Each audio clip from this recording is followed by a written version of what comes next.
O que eu quero mostrar para vocês é como a gente tira algumas informações de uma tomografia de ATM. Essa tomada é em abertura máxima e a gente pode verificar aí que há um deslocamento anterior do côndilo direito maior que no lado esquerdo quando em abertura máxima. É isso que a gente está tentando medir, tanto em ângulo quanto em milímetros, para que a gente tenha uma ideia do que acontece durante essa movimentação. Aí você pode identificar as medidas do ângulo e a distância em milímetros do côndilo direito mais adiantado que o côndilo esquerdo na posição de abertura máxima. Agora vamos ver no sentido antero-posterior dos cortes tomográficos que o côndilo direito ele aparece antes na abertura que o côndilo esquerdo. Demora um pouquinho para o côndilo esquerdo aparecer, isso justificando aquela distância. Vamos avaliar o côndilo direito. A gente faz uma medida da parte mais superior do côndilo até a parte mais profunda da cavidade glenoide, para a gente ter uma ideia da distância que esse côndilo percorreu, e também a gente mede o ângulo desse movimento.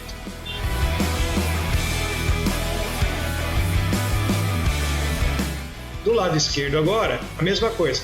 A gente vai medir a distância percorrida pelo côndilo no movimento de abertura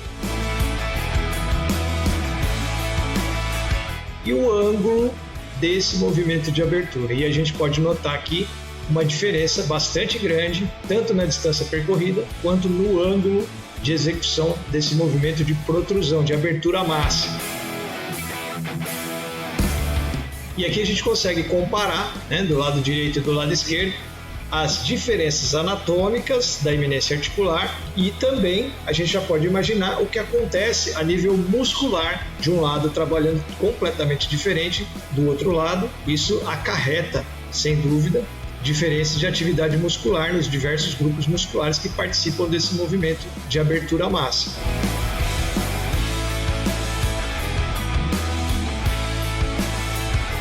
Aqui uma tomada mostrando todos os cortes do lado direito e todos os cortes do lado esquerdo para que a gente possa comparar. Agora vamos passar para a posição de repouso, que é uma outra posição que a gente solicita. Obviamente já diminuiu a discrepância, antero-posterior dos côndilos, a gente está medindo, o ângulo já é bem menor e obviamente a distância também muito menor do que aquela encontrada na posição de abertura máxima.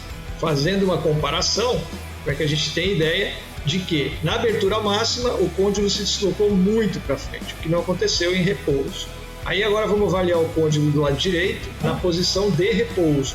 A gente sempre tenta medir o espaço articular, é isso que a gente está buscando na tomografia, o espaço articular. Então eu meço na região anterior, na região superior e na região posterior. Sempre eu tento encontrar as menores distâncias para que eu tenha um parâmetro na comparação. E agora a gente vai fazer isso no corte coronal. Nós fizemos no corte sagital, vamos fazer no corte coronal também no côndilo do lado direito. Nós estamos avaliando o côndilo do lado direito.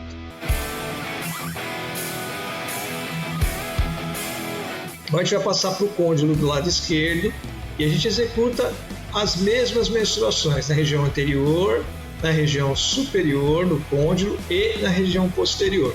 Como eu disse, sempre buscando as menores distâncias, os menores espaços articulares nessas três regiões, para que eu possa comparar um lado com o outro e também uma posição, uma tomada com outra. Agora, no corte coronal, do lado esquerdo, a gente vai lá procurar a menor distância entre o côndilo e a cavidade glenoide e a menor distância entre o côndilo e a cavidade glenoide no sentido medial.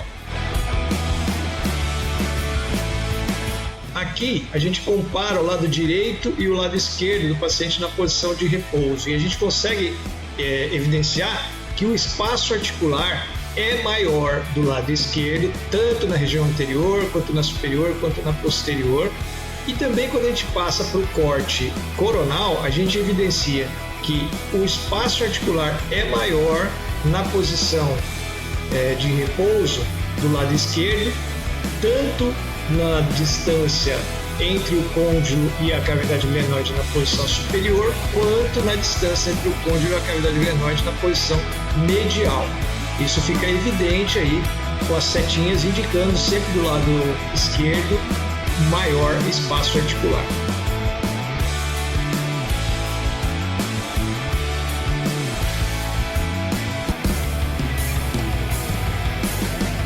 Agora vamos passar para a posição de máxima intercuspidação habitual, que é a terceira das posições que a gente solicita na tomografia de ATM.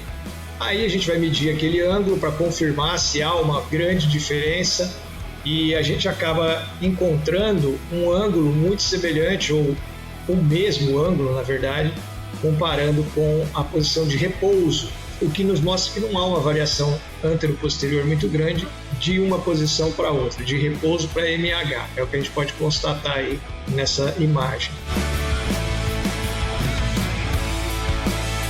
Agora vamos avaliar na posição de MH o côndilo do lado direito. Vamos fazer todas aquelas medidas, né? Tanto na região anterior quanto na região superior e também na região posterior. Como eu disse, sempre buscando a menor distância entre as estruturas, para que eu tenha um parâmetro de comparação. Agora vamos fazer no corte coronal, tá? Na região superior e na região medial.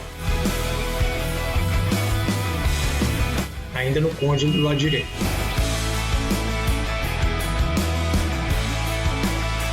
Agora a gente vai passar para o côndilo do lado esquerdo, como vocês podem ver aí na movimentação da tomografia. Mesma sequência, meço a região anterior, região superior e região posterior. Sempre de uma cortical a outra, procurando a menor distância possível nessas três porções. Agora no corte coronal, superior e medial. Sempre buscando espaço articular. O que me interessa na tomografia é o espaço articular. E aí eu comparo o lado direito com o lado esquerdo na posição de máxima intercuspidação habitual e percebo que também na máxima intercuspidação habitual os maiores espaços articulares são encontrados do lado esquerdo, tanto no corte sagital quanto no corte coronal. Isso reflete exatamente o que a gente viu na posição de repouso. O lado esquerdo tem maior espaço articular que o lado direito nesse paciente.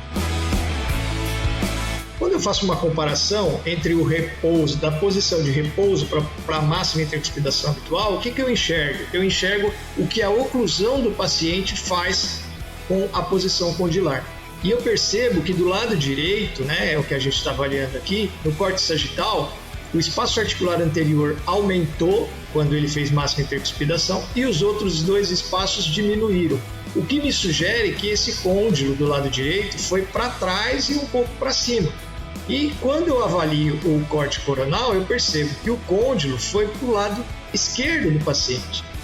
Nós estamos avaliando o lado direito e eu vejo que o côndilo foi para medial, então a mandíbula vai para o lado esquerdo do paciente. E os espaços articulares diminuíram de repouso para máxima intercuspidação.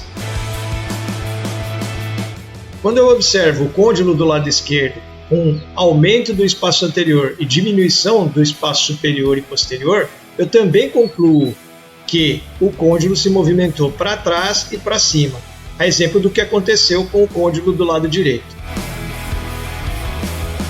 E aqui, na parte de baixo, avaliando o corte coronal, eu vou perceber o quê? Que o côndilo do lado esquerdo, ele se movimenta para lateral, ao contrário do côndilo do lado direito, se movimentou para medial. Isso me mostra que a mandíbula do paciente, quando ele oclui, quando há contato dentário, ela vai para trás e para o lado esquerdo do paciente. Eu já sei o que os dentes provocam na posição condilar, e é isso que a tomografia já me mostra antes mesmo do exame clínico.